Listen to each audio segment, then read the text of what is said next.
Buenas tardes. Vamos a dar comienzo a la primera sesión de la Comisión Especial de Trabajo en el apartado sobre el tema Constitución y Estado laico.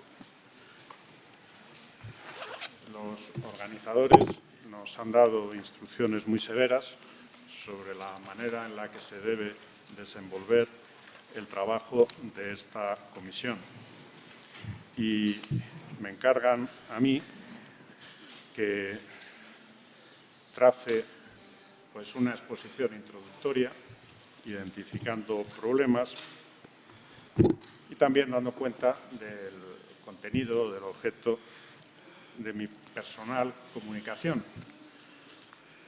que después se incluirá en las actas del Congreso. Antes, yo me considero obligado a agradecer, como es natural, en estas primeras palabras, a los organizadores por su invitación. Me siento personalmente muy honrado porque hayan contado conmigo y me hayan permitido participar en este acontecimiento, formando parte de esta mesa con las personalidades, con los colegas que nos acompañan y los que asisten también a la siguiente sesión.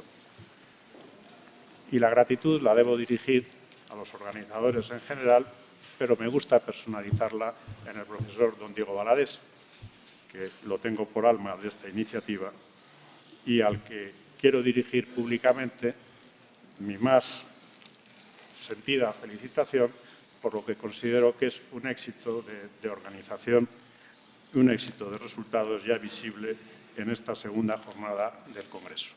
Nos encontramos o debemos tratar aquí problemas relacionados con el Estado laico y la Constitución.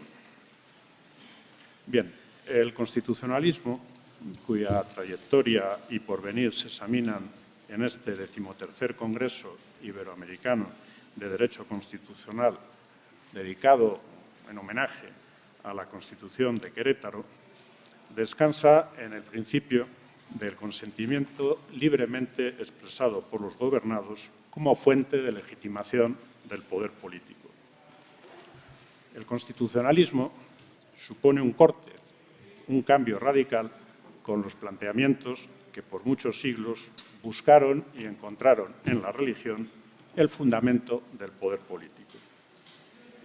Desde la epístola de San Pablo a los romanos, donde se afirmaba «non est enim potestas nisi adeo», hasta Patriarca o el poder natural de los reyes, del caballero Robert Filmer, por citar solamente dos documentos significativos, se defendió ese entendimiento de la legitimidad política, la vieja tesis o la tesis del antiguo régimen del derecho divino de los reyes,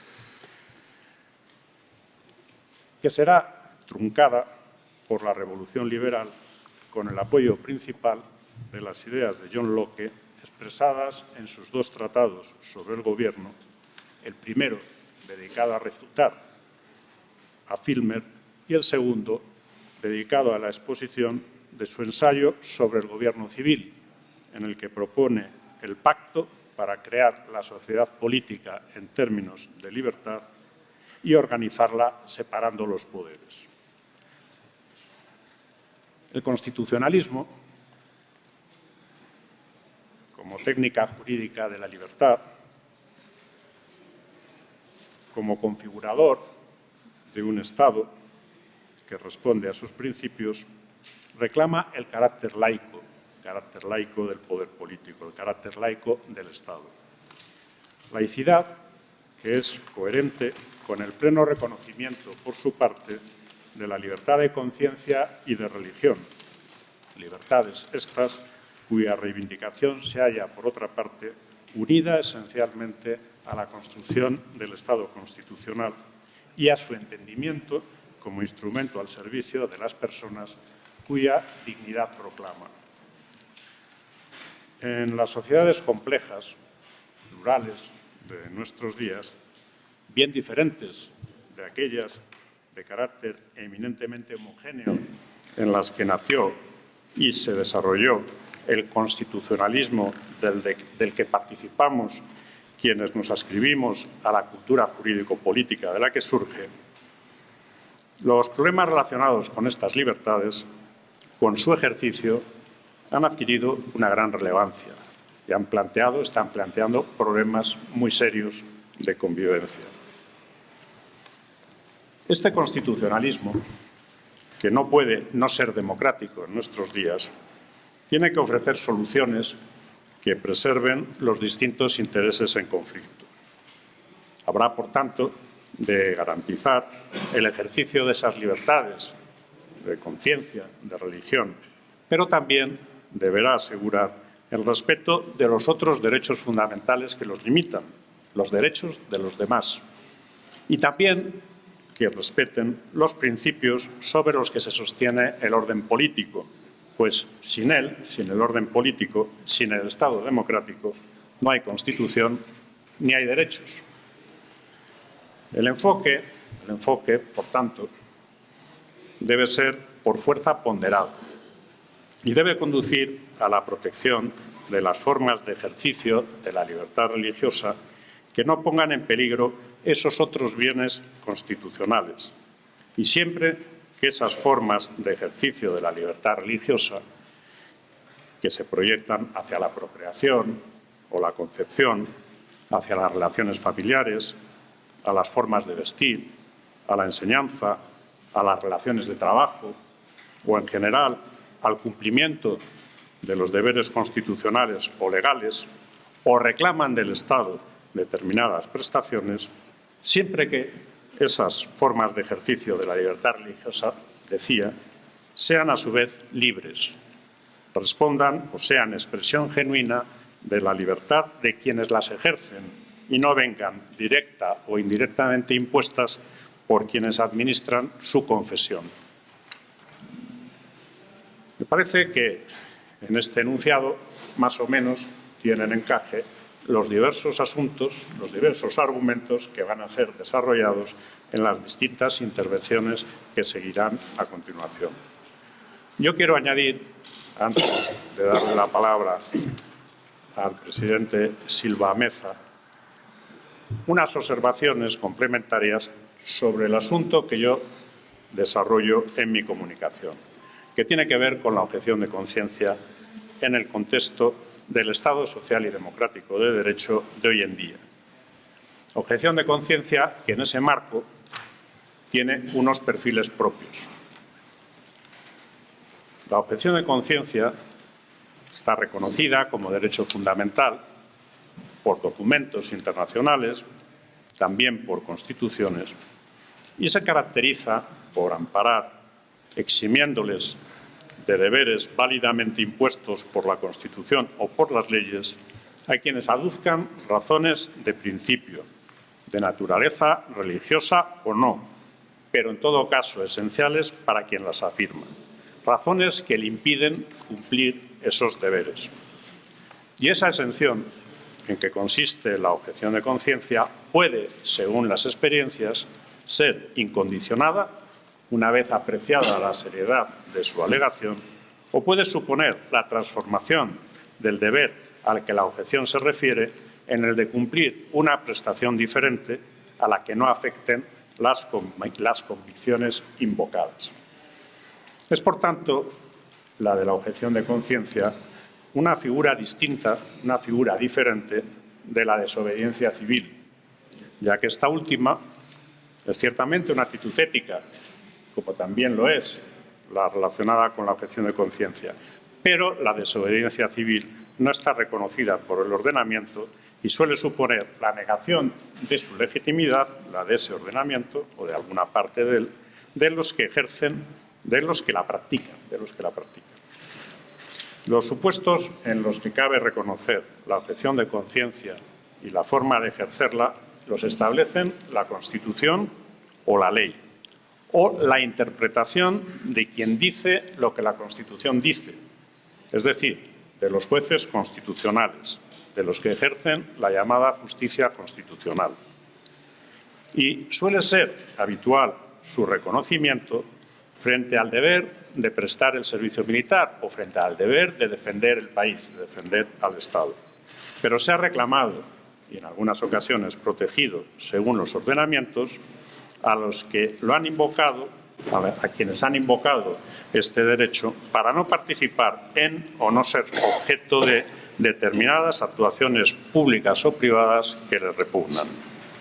Por ejemplo, y aquí me voy a referir a mi país, a lo que nosotros hemos visto y conocido, en España, además de la objeción de conciencia frente al deber de prestar el servicio militar, que está reconocida en la Constitución, ha sido reconocido el derecho a objetar por la jurisprudencia del Tribunal Constitucional a los médicos y al personal sanitario llamados a intervenir en prácticas abortivas, en los supuestos en los que está despenalizado el aborto en nuestro ordenamiento jurídico. Y recientemente ha sido reconocido también por el Tribunal Constitucional a los farmacéuticos para no dispensar la conocida como píldora del día después, en una decisión muy controvertida, mucho más controvertida que la que se refería a la objeción de conciencia de los médicos y personal sanitario que son llamados a intervenir en prácticas abortivas, porque esta es una decisión del año 85 que ya, puede decirse, ha sido asumida en general por parte de la sociedad. Y también se ha reconocido para amparar a quienes pretenden no ser sometidos a determinados tratamientos médicos, en una situación en la que entra en paralelo con una manifestación de la libertad religiosa, o incluso a los padres de menores o a los padres o tutores de personas sin capacidad de obrar que se hallan en esa circunstancia de recibir un determinado tratamiento médico, normalmente una transfusión de sangre, pero no únicamente. En cambio, aunque lo han invocado y pretendido y en algunos casos han visto reconocido el derecho a la objeción de conciencia en decisiones jurisdiccionales tomadas en la instancia, no han prosperado, no se ha reconocido el derecho a objetar al juez que invoca razones de conciencia para no participar en un matrimonio homosexual y no proceder a inscribirlo, que es una obligación que en el ordenamiento jurídico de España les corresponde a los encargados del registro civil.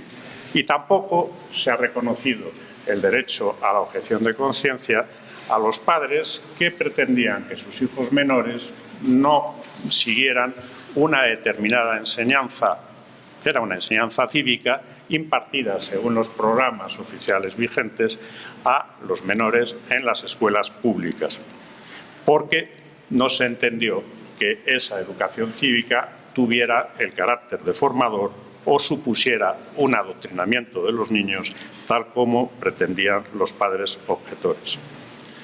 En definitiva, en el Estado democrático no puede ser reconocida o no puede ser acogida la objeción de conciencia más que a título de excepción, porque el ordenamiento constitucional del Estado democrático y su realidad constitucional descansan en un amplio reconocimiento de los derechos fundamentales y en el control y la limitación efectivos del poder político, que es a su vez expresión de la voluntad libremente expresada por los ciudadanos en elecciones libres, competidas y periódicas.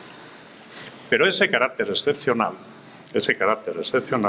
no ha de impedir, sin embargo, su reconocimiento en aquellos supuestos en los que la pretensión objetora responda a un conflicto en el que se contrapongan bienes esenciales, siempre y cuando amparar esa pretensión no entrañe perjuicios o inconvenientes más graves para el conjunto de la sociedad que los sacrificios que comportaría para quien la reclama no concederle la exención que pretende. En definitiva, se trata de resolver cada caso mediante un juicio de ponderación de los intereses en juego, como indicaba antes. Estas son brevemente expuestas y ateniéndome al tiempo que nos corresponde las ideas principales de mi contribución.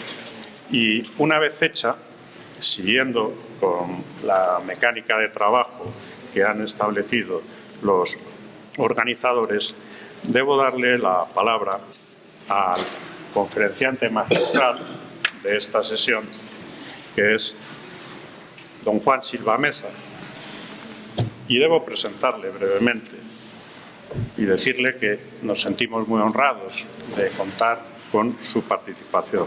Don Juan Silva Meza ha sido ministro de la Suprema Corte de Justicia de la Nación y la ha presidido, y actualmente es un investigador del Instituto de Investigaciones Jurídicas de la Universidad Nacional Autónoma de México. Y nos va a impartir una conferencia magistral que va a versar sobre sus reflexiones frente a la laicidad y sus diversas manifestaciones. Tiene usted la palabra. Antes que nada, y ceñido a los tiempos y el régimen severo al que se nos ha anunciado que estamos sometidos, mis palabras de agradecimiento efectivamente para los organizadores de este evento, también por haberme hecho la distinción de invitarme y sobre todo de darme esta oportunidad de compartir esta mesa con tan distinguidos ponentes.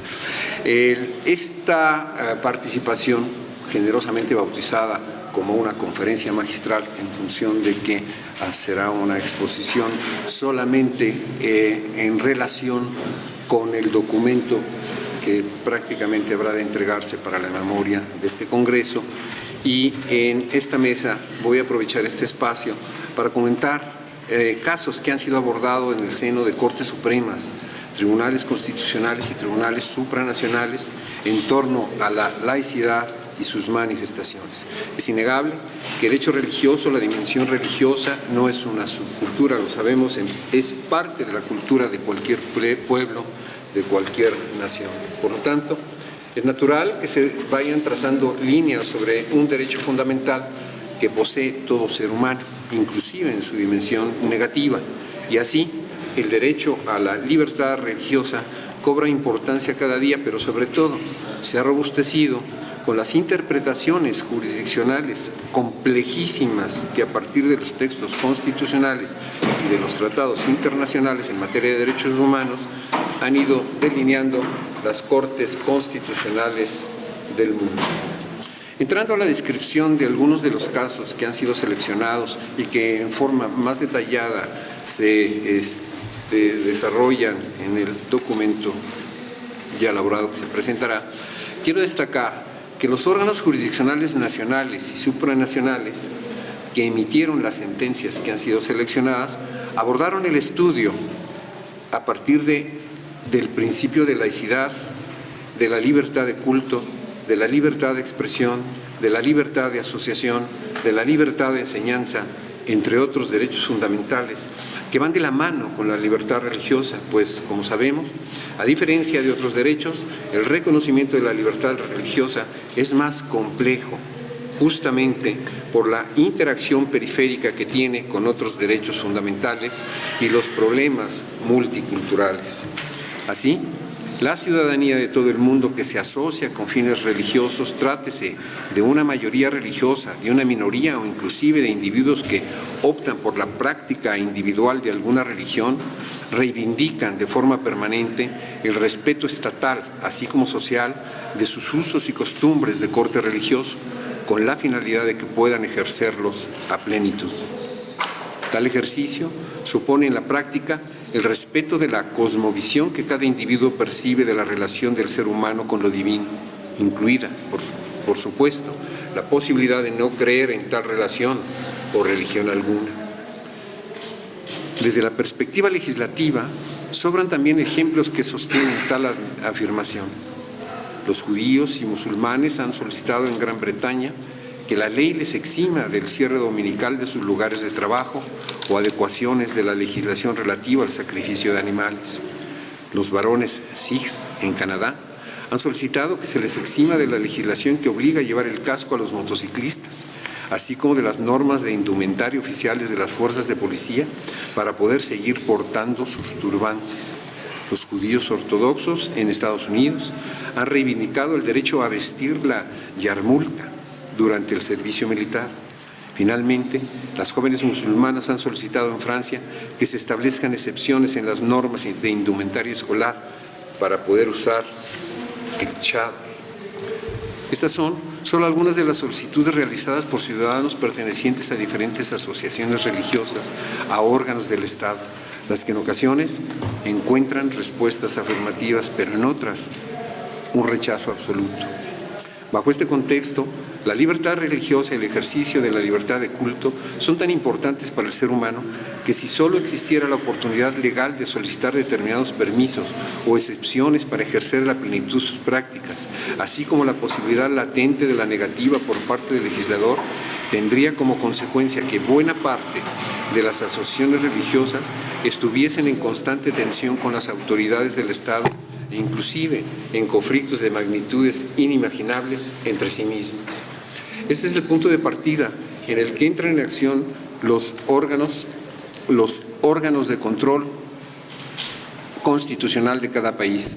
Es el momento en donde la jurisdicción constitucional despliega las competencias que le son inherentes y dota mediante sus resoluciones relativas a ambas libertades una lectura más amplia de aquella que ofrecen los textos constitucionales, las leyes nacionales, así como los convenios o cartas internacionales de derechos humanos, que a su vez son garantizados regularmente por una jurisdicción supranacional.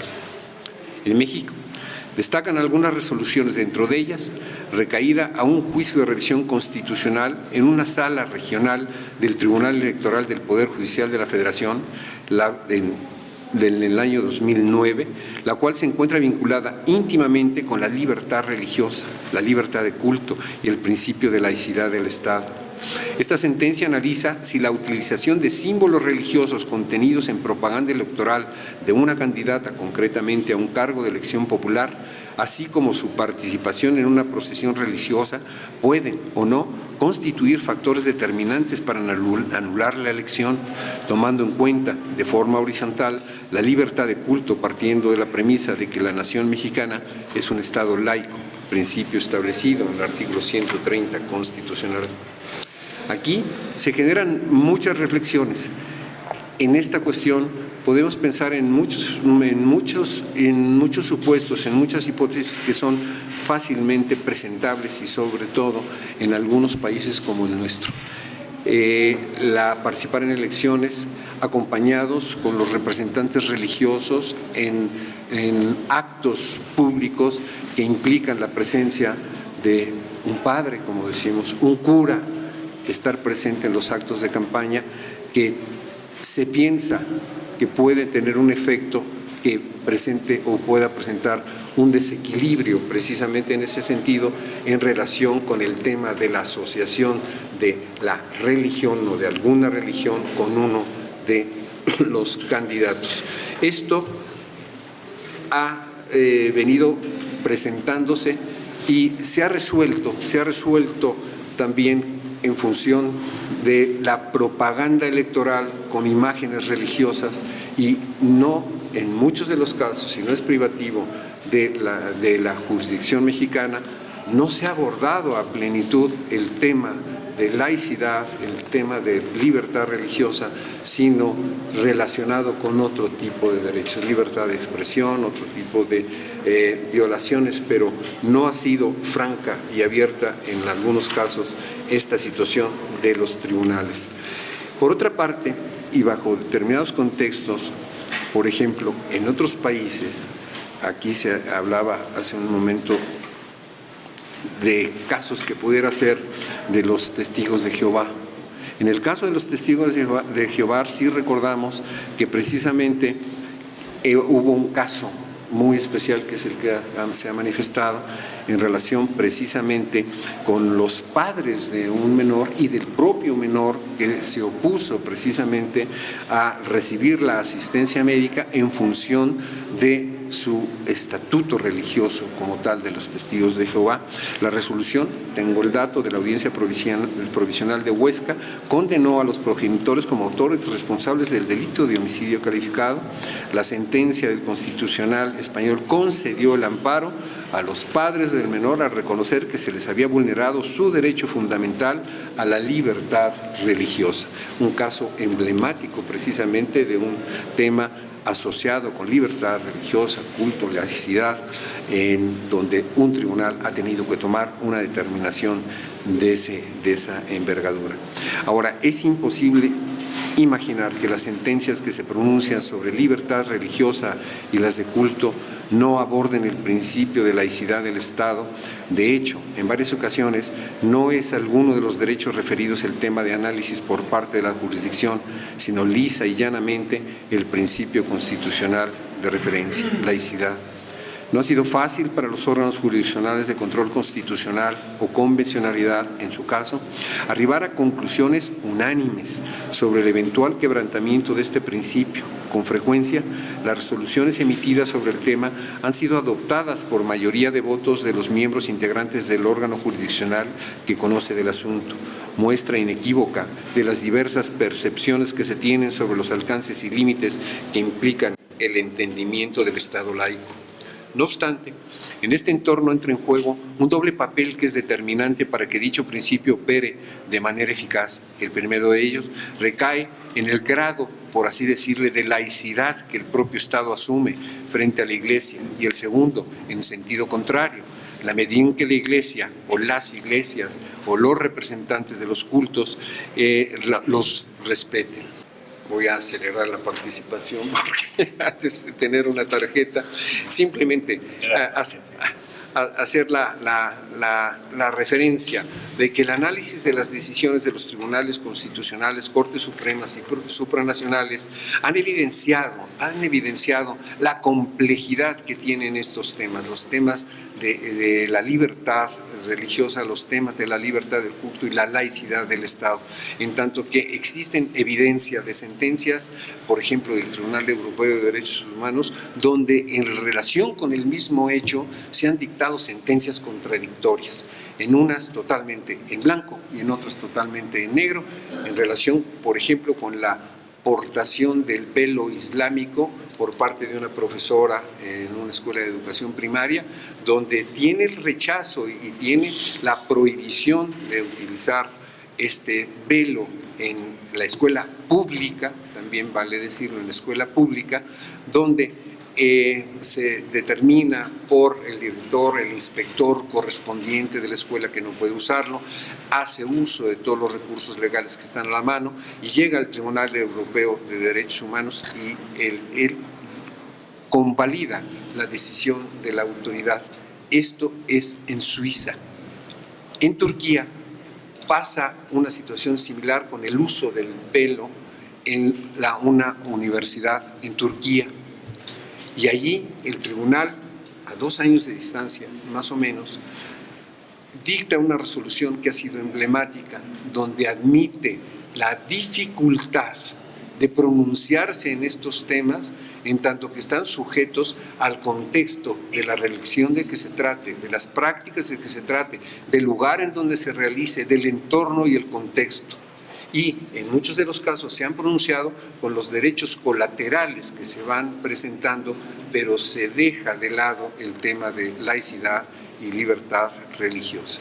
Aquí en el tema de convencionalidad, el tema de Corte Interamericana, también tenemos casos donde independientemente del estatuto correspondiente, se prefiere entrar por libertades de expresión, etcétera. Esto es la transversalidad de los derechos fundamentales asociados con esta libertad. Sin embargo, hay casos emblemáticos, como sucedió con aquella producción cinematográfica,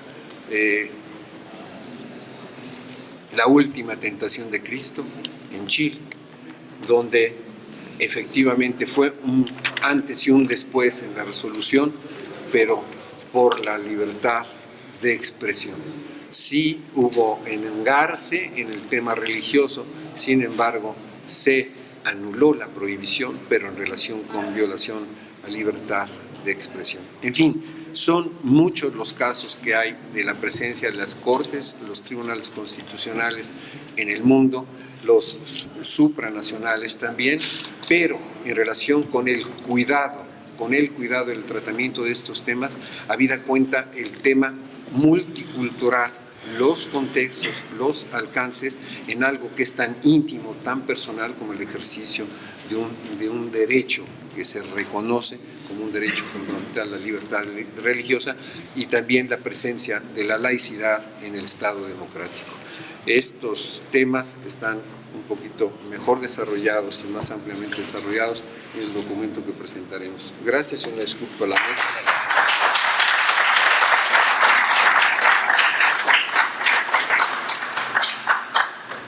Agradezco a don Juan Silva Meza el esfuerzo que ha hecho por ajustarse al tiempo y en el desarrollo de su conferencia magistral realmente interesante, que ha puesto de relieve la naturaleza problemática de las cuestiones que están implicadas, la tensión que existe entre los principios de laicidad y los desarrollos de la libertad religiosa, la dificultad que comportan de todo orden y en concreto cuando han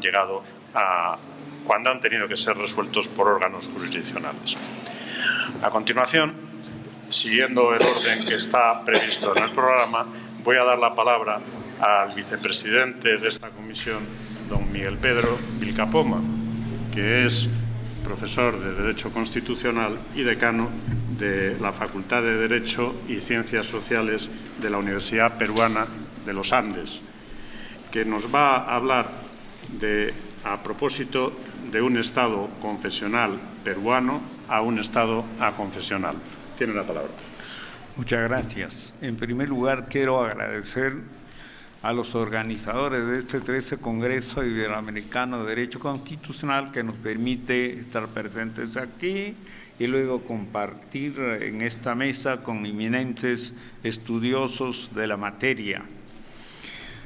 Con respecto a la comunicación que presenté en su oportunidad, voy a hacer un resumen por razón de tiempo. Se trata al menos de explicar la experiencia peruana, en primer lugar de su etapa preconstitucional, de su etapa constitucional, las reformas que se introduce en las constituciones para garantizar la libertad de conciencia y luego posteriormente el concordato que tiene suscrito el Estado peruano y luego los beneficios de la Iglesia Católica, que los explicaré al menos en forma sintética. En primer lugar, nosotros hemos sido, como es de conocimiento de todos, colonia, y luego nuestro proceso de independencia se gesta con la presencia del generalísimo don José de San Martín en tierras peruanas con el propósito de garantizar la independencia que había proclamado de Argentina y Chile, porque no se veía con mucha fortaleza la independencia de estos países si no se proclamaba la independencia del Perú. Entonces, el generalísimo San Martín emite dos normas preconstitucionales, que es el reglamento provisional que lo aprueba en 1920 y posteriormente el Estatuto Provisional en 1921. Entonces, estos documentos preconstitucionales hacen un tratamiento de respeto al tribunal eclesiástico que venía funcionando en el Perú. Es decir, establece que debe continuar funcionando como lo ha venido hasta esos momentos. Y posteriormente, con el Estatuto Provisional de 1921, establece que la religión del Perú es la católica apostólica romana. Entonces, estos instrumentos está demostrando que la tendencia de aquella época era una tendencia de carácter confesional, de establecer cuál era la relación del país por entonces. Y posteriormente el mismo general San Martín convoca a la primera asamblea constituyente, después se retira del Perú por los problemas internos que había, y luego ese Congreso Constituyente lo primero que hace es suscribir un documento denominado Bases de la Constitución Peruana. En las bases de la Constitución peruana, que viene a ser los principios que debe observar toda la Asamblea Constituyente en el proceso de elaboración de nuestra primera Constitución, se establece de que la religión católica apostólica romana es la relación oficial del Estado peruano. Entonces, las bases de la Constitución son documentos preconstitucionales, obviamente, por eso lo titulamos esa parte, para explicarles de cómo en el Perú realmente se establece desde el principio la religión de carácter confesional que viene a ser la católica, apostólica y romana. Una vez que se establece la primera Constitución del Perú, que es la de 1823, obviamente, respetando las bases de la Constitución, se establece la religión católica apostólica romana y luego se establece que el Estado debe hacerlo respetar y luego se prohíbe a las otras religiones. Esto se repite hasta la Constitución de 1860. ¿Por qué? Porque en el Perú han habido hasta el momento 12 constituciones. La Constitución de 1860, que nace ese año, después de ser reanudada la Constitución de 1867, vuelve a regir hasta 1920. Entonces, en 1920 lo que sucede es que se introduce a la Constitución, en 1915, frente a la Constitución de 1860 que rige hasta 1920, se introduce una modificatoria a través de una ley en el cual se establece que la religión católica apostólica romana es la religión oficial. Sin embargo, ya no se consigna lo que las anteriores constituciones consignaba, prohibiendo las otras confesiones. Entonces aquí al menos hay una modificación. Indirectamente se está permitiendo que las otras confesiones, no estando prohibidas, tienen al menos la libertad de ejercerlos. Entonces yo creo que esto es un aspecto muy importante. Y luego la Constitución de 1920 al menos establece también la confesión religiosa, sin embargo ya no establece la prohibición de las otras confesiones, al menos respetando la reforma que había sufrido la Constitución de 1860. Y luego en 1933 ya se ampara la libertad religiosa. Y luego se establece que la Constitución, su relación con el papado o con la Santa Sede, debe establecerse a través de un concordato. Y posteriormente se aprueba la Constitución de 1979. En la Constitución de 1979 hay un reconocimiento expreso del Estado peruano a la religión católica. ¿Por qué? Porque es un elemento importante en la formación histórica, cultural, moral del Perú y le presta su colaboración.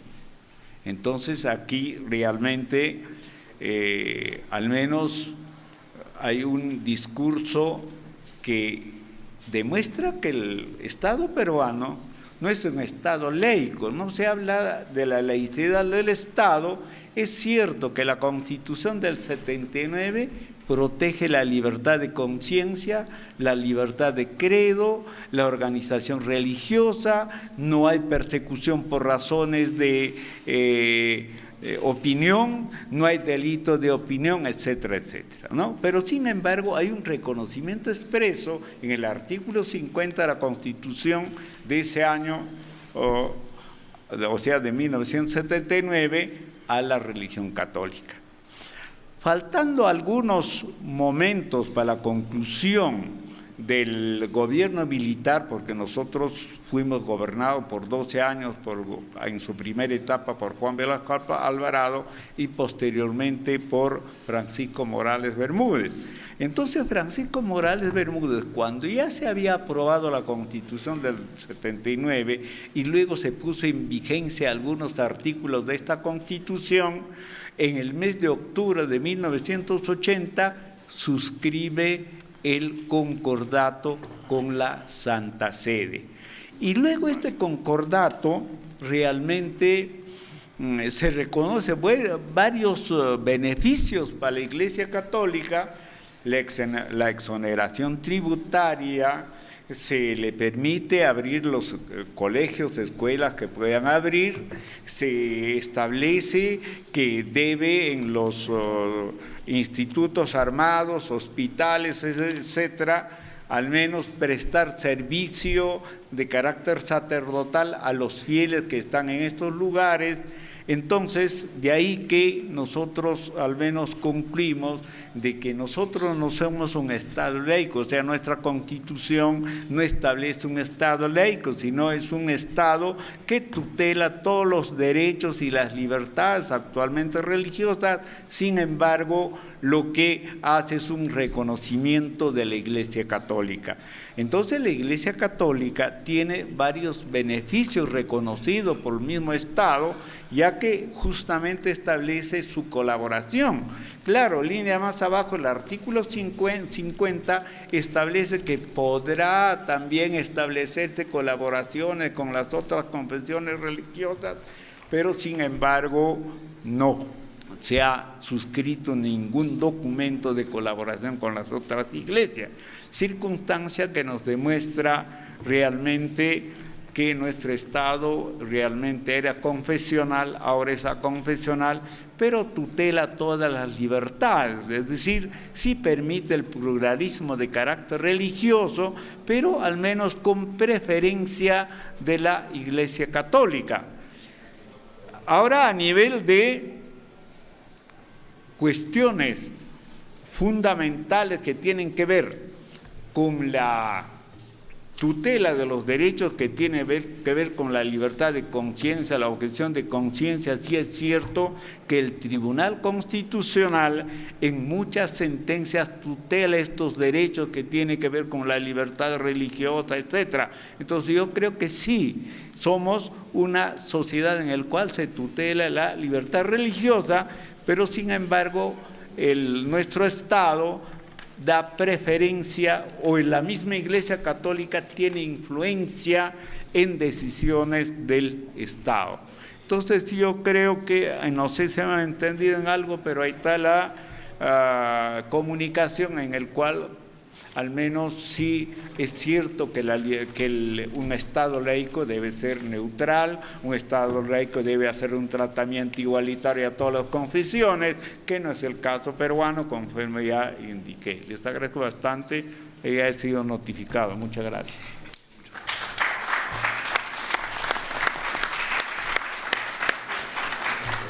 Naturalmente también tengo que dar las gracias al profesor Vilcapuma por el esfuerzo que ha hecho de concentrar en 10 minutos pues, una intervención que es densa, profunda e interesante, en la que más que conflictos entre derechos se plantea el problema de la difícil relación del Estado con la Iglesia Católica antes y después en los acontecimientos, en los momentos históricos que ha considerado, aunque lo importante es la garantía de la que ha dado cuenta de la libertad religiosa.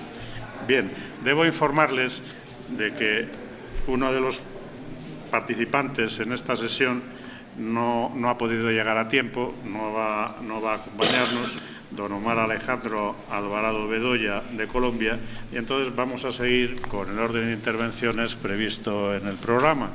Y le doy entonces la palabra a doña Carmen Elena Arroyo Rodríguez y le ruego que ella misma se presente. Muchas gracias. Y va a desarrollar el tema la evolución del derecho fundamental a la libertad religiosa, una perspectiva constitucional en Colombia. Gracias. Buenas tardes a todos los presentes. Un gusto estar frente a ustedes, un honor realmente. Y bueno, mi nombre es Carmen Arroyo, como ya me presentaron.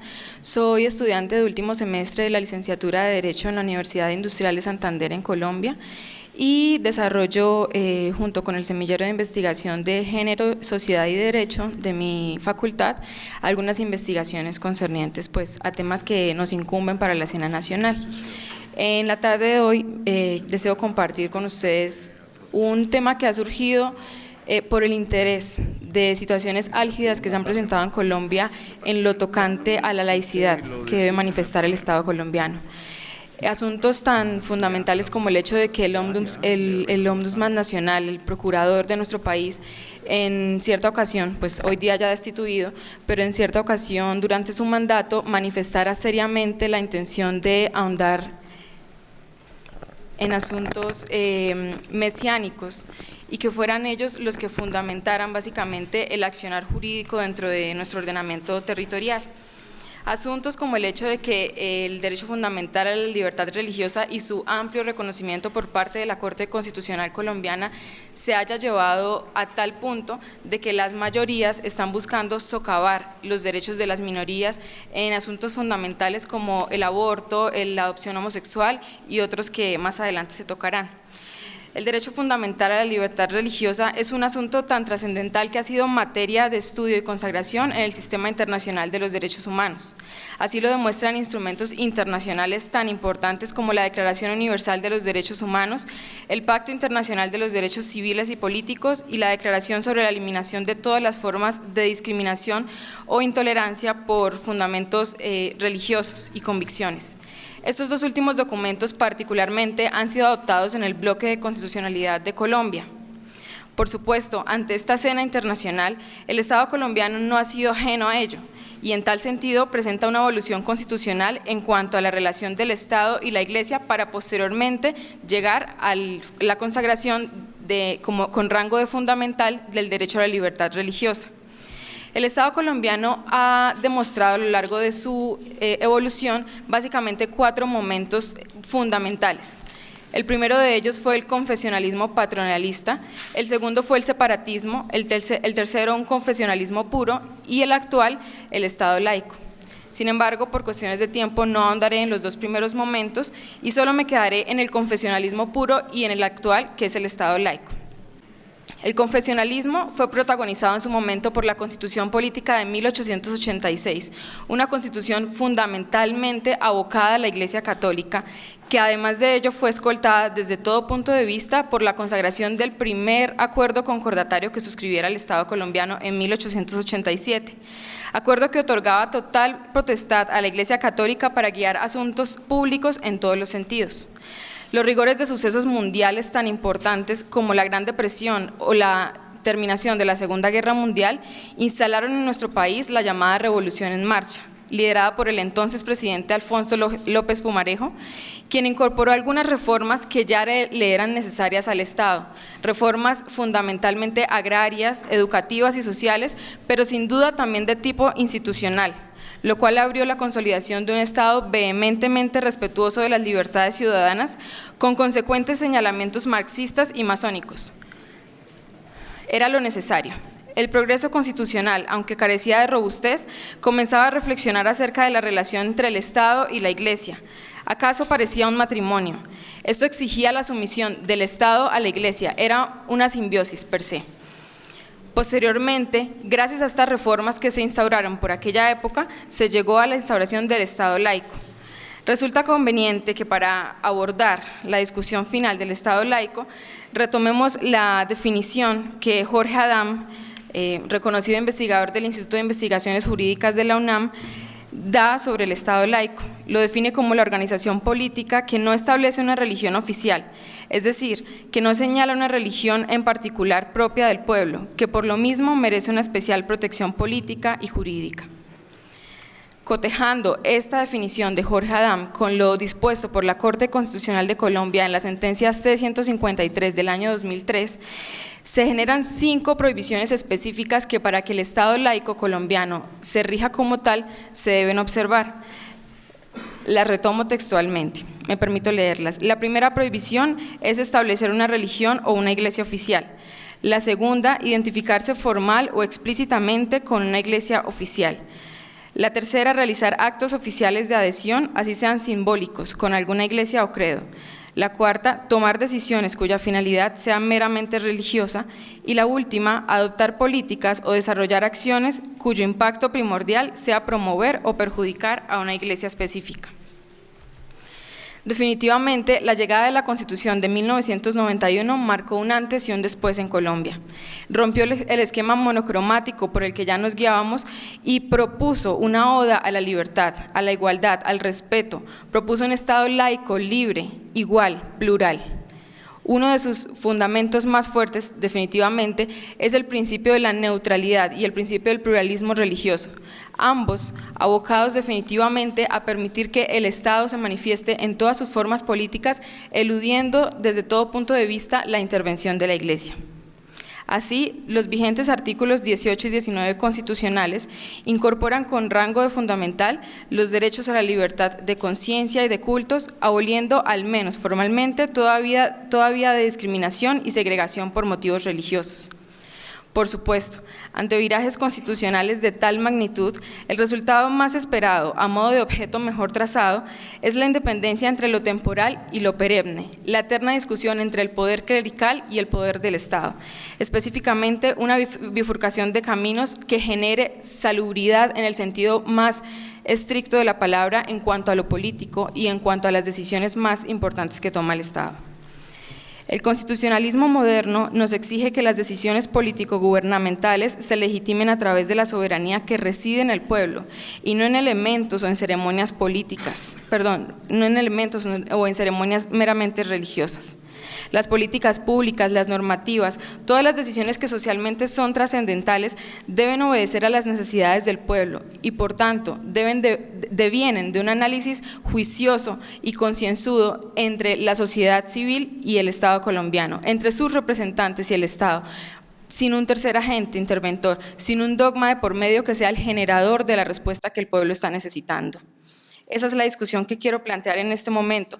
Sin embargo, y a pesar de que suena bastante agradable la evolución constitucional que ha habido en Colombia, y sin la intención en ningún momento de secularizar lo religioso, pero sí con la seria intención de proponer en esta tarde que definitivamente lo público se decida a través de una discusión concienzada y no a través de meros dogmas religiosos. Propongo 3 escenarios a partir de los cuales quiero centrar un debate y llamar la atención de ustedes en esta tarde. El primer escenario, estos 3 escenarios, valga aclarar, son pocos, de entre los cuales no se demuestra la efectiva laicidad que presuntamente se declara el Estado colombiano. El primero de ellos es el preámbulo de la Constitución Política. Para entrar en él, me permito leer la definición que Manuel Jiménez de Parga menciona al preguntársele cómo define él el preámbulo de una constitución. Abro comillas, él refiere, deben ser redactados con especial cuidado ya que sirven de guía a los intérpretes. En ellos se condensa en pocas líneas lo que el legislador quiere regular. Ello nos permite comprender que el preámbulo no es algo menor, definitivamente es la premisa más importante y ella se disemina por toda la Constitución política. El preámbulo de la Constitución de Colombia invoca la protección de Dios. Sin embargo, la Corte Constitucional de Colombia sobre esta discusión ha dejado claro que simplemente se trata de un Dios que comprende a todos. Por supuesto, está prohibido transcribirlo con D minúscula, lo cual presuntamente nos aboca a irnos a las corrientes que simplemente proclaman al Dios mesiánico. Desde todo punto de vista, esto puede sonar atrevido para las personas que no proclaman esta misma corriente religiosa. Por eso consideramos que es un debate pendiente y merece alzarse como un pregón a fin de que esta discusión se dé entre individuos, instituciones y Estado para reformular este aspecto tan importante de nuestro texto constitucional.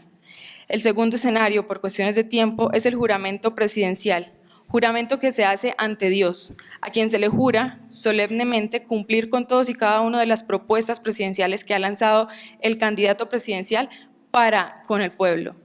Además de ello, la ceremonia en la cual se toma posesión presidencial está presidida ineludiblemente por un representante de la Iglesia Católica. Ello con el fin de blindar de legitimidad y rigor dogmático la ceremonia y, por supuesto, la candidatura presidencial. Este proceder encuentra sentido lógico al cotejarse con la más reciente encuesta de legitimidad institucional que realizó el Instituto de Estudios Políticos y Relaciones Internacionales de la Universidad Nacional de Colombia, en el que la Iglesia Católica, específicamente la católica, encuentra mayor legitimidad incluso que el Ejército Nacional y los medios de comunicación en Colombia. Por lo tanto, no resulta descabellado reconocer que esta ceremonia blinda definitivamente de un rigor católico y nada laico al Estado colombiano. Finalmente, mi debate continúa con el tercer escenario, que son las instituciones de educación pública, que definitivamente han estado vedadas de un Estado con rezagos confesionalistas, y ello está fundamentado en el hecho de que básicamente las instituciones de educación pública se centran específicamente en enseñar la doctrina católica, sus cartillas son católicas. Todos los colegios públicos en Colombia cuentan con un oratorio católico, al cual los estudiantes deben asistir en el marco del desarrollo de sus clases. Por cuestiones de tiempo no puedo andar más en ello, pero con gusto quien esté interesado podré continuar con el debate. Muchas gracias. Muchas gracias.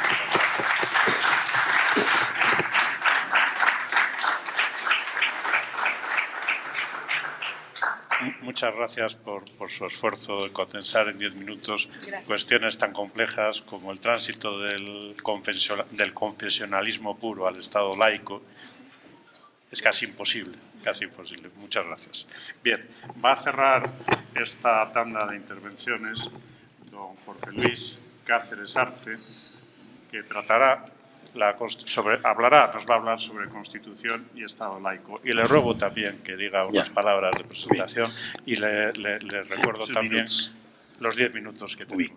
Muy buenas tardes a todos los miembros de la mesa. Agradecer a los organizadores del 13º Congreso Iberoamericano por permitirnos estar con ustedes, y un saludo especial a nuestro maestro del Derecho Constitucional peruano, el doctor Domingo García Belaúnde, que está aquí en la sala. Muy bien, me desempeño como profesor de Derecho Constitucional en la Universidad Católica de Santa María de Arequipa, Perú, donde soy a su vez vicerrector, y a su vez soy vicepresidente de la Asociación Peruana de Derecho Constitucional. Muy bien, nuestro buen amigo Miguel Vicapoma ha hecho un análisis sobre el devenir histórico. ¿Está bien? ¿Está bien? Ya, gracias. El devenir histórico de cuál ha sido el comportamiento de las 12 constituciones del Estado republicano peruano en relación a la situación de la Iglesia frente al Estado o el Estado frente a la Iglesia. Y no hay que dejar de reconocer y tomar como apunte histórico Cádiz. La Constitución de Cádiz, la bicentenaria Constitución de Cádiz, fuente del constitucionalismo de América Latina, que se convirtió en esa herramienta política y jurídica de la emancipación de los pueblos de América Latina. Bueno, no hemos venido a hablar de Cádiz, pero hay que recoger a ella como fuente histórica y como fuente normativa y como fuente institucional de lo que marcaron, podemos decir, en el caso del Perú, las 12 constituciones. Yo no comparto con mi amigo Miguel que hablemos hoy día de un Estado anticonfesional en el Perú. Voy a demostrar que estamos muy cerca del Estado confesional en el Perú, hoy, en el siglo XXI.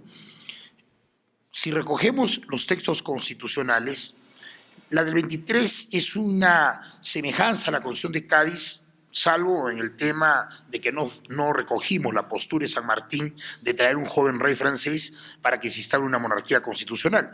Y se apostó por un sistema presidencial, un sistema republicano, bueno, que fue una discusión entre Faustino Sánchez Carrión y Luna Pizarro.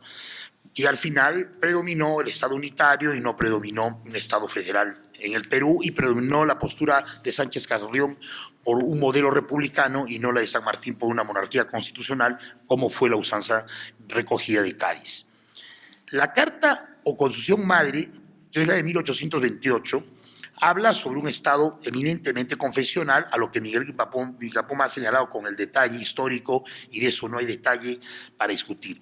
Pero viene la Constitución de 1856, la primera Constitución de Ramón Castilla. Castilla impulsó 2 constituciones, la de 1856 y la más longeva de todos los textos constitucionales peruanos, que fue la de 1860, que tuvo una pequeña interrupción de casi 6 meses entre agosto de 1867 y el 6 de enero de 1868, en que se restituye la Constitución del 60 y que rigió hasta 1920. 20. Es la Constitución que ha tenido mayor vigencia en el Perú, 59 años y 6 meses aproximadamente.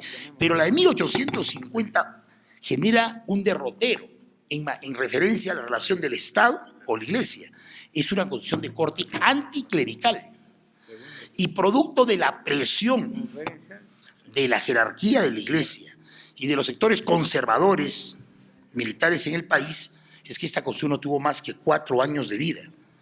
Y presionan a Ramón Castilla que convoque a un nuevo Congreso Constituyente, y viene de 1860, y fundamentalmente el debate constituyente de 1800, el debate preliminar a la Carta de 1860 fue la postura en relación al Estado confesional.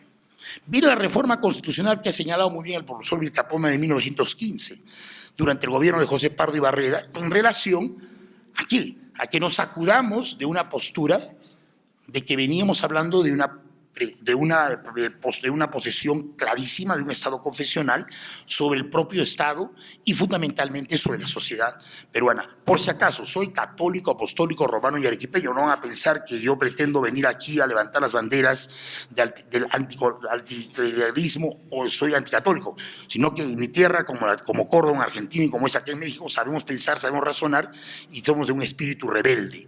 Y en ese sentido no podemos callar en señalar que nuestros textos constitucionales han ido marcando, sí, tratando de distanciarse de una postura conservadora de la Iglesia, pero en otros casos no. La Carta de 1933 establecía que la que rigió hasta 1980, antes que asuman funciones el 28 de julio don Fernando Belaúnde, no hablaba de una separación entre la Iglesia y el Estado. Recuerden que los obispos, bajo la vigencia de la Carta del 33 en el Perú, eran propuestos por el presidente de la República al Papa. El documento que nos habla Miguel Vilcapoma, que data de mayo de 1980, en que se suscribe entre el Estado peruano y el Vaticano, siendo el Papa Pablo VI, es cierto, se habla de una serie de beneficios eminentemente de orden tributario, hasta hoy vigente, para las propiedades de la Iglesia católica, pero no, por supuesto, de otras iglesias, solo, por supuesto, porque era el concordato entre el Vaticano y el Estado, pero fue mayo del 80, no octubre, porque en julio del 80 ya asumió funciones don Fernando Belaúnde en la presidencia del Perú. Pero algo más, con la Carta del 33, quien quería ser funcionario público tenía que ser católico. Juez, ministro, general, bueno, porque nos gobernaban fundamentalmente militares. Fundamentalmente, el golpe de Estado a don Fernando Belaúnde en octubre del 68, Velasco 7 años, y luego Morales Bermúdez hasta 1980. ¿Dónde se produce una separación formal, eminentemente formal, entre la Iglesia y el Estado peruano? Me refiero a la Iglesia Católica con la Carta de 1979. Me quedan 2 minutos. Hoy, ¿qué tenemos? Los feriados oficiales del Estado peruano en materia religiosa son los de la Iglesia Católica. Recién el 29 de julio del año 2009, el expresidente García Pérez instaura como el Día de las Libertades Religiosas, 2009. Hoy, en los colegios estatales del Perú, se imparte el curso de religión de contenido católico, no adventista ni evangelista, ni de otra tendencia religiosa. El presidente de la República ha jurado el 28 de julio, el primer acto del señor Kuczynski ha sido ir a la misa Te Deum, antes de ir a jurar a Palacio Legislativo. Entonces sí podemos hablar no de un Estado anticonfesional, sino hoy, siglo XXI, creo, de un Estado semiconfesional. Es cierto que el artículo 50 de la Constitución dice que dentro de el Estado peruano reconoce en un estado de separación entre la Iglesia y la Católica, que hay una libertad. Dice, en el segundo párrafo establece, en un punto de vista facultativo, y se podrá establecer relaciones con otras iglesias. No es determinante el mandato de la Constitución vigente peruana en su artículo 50, es facultativo, es eminentemente facultativo. He cumplido fielmente como buen católico el tiempo encargado. Muchas gracias.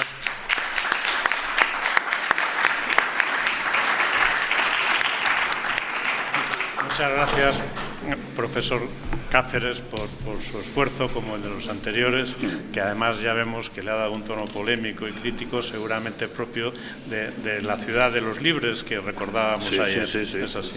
Bien, muchas gracias. Hemos cumplido, a pesar de todo, con el horario que han señalado los organizadores. Entonces, yo, reiterando mi agradecimiento a todos los componentes de la mesa y a ustedes por su atención, voy a suspender la sesión por 5 minutos para cambiar la composición y dar lugar ya a la segunda sesión prevista de esta Comisión Especial de Trabajo.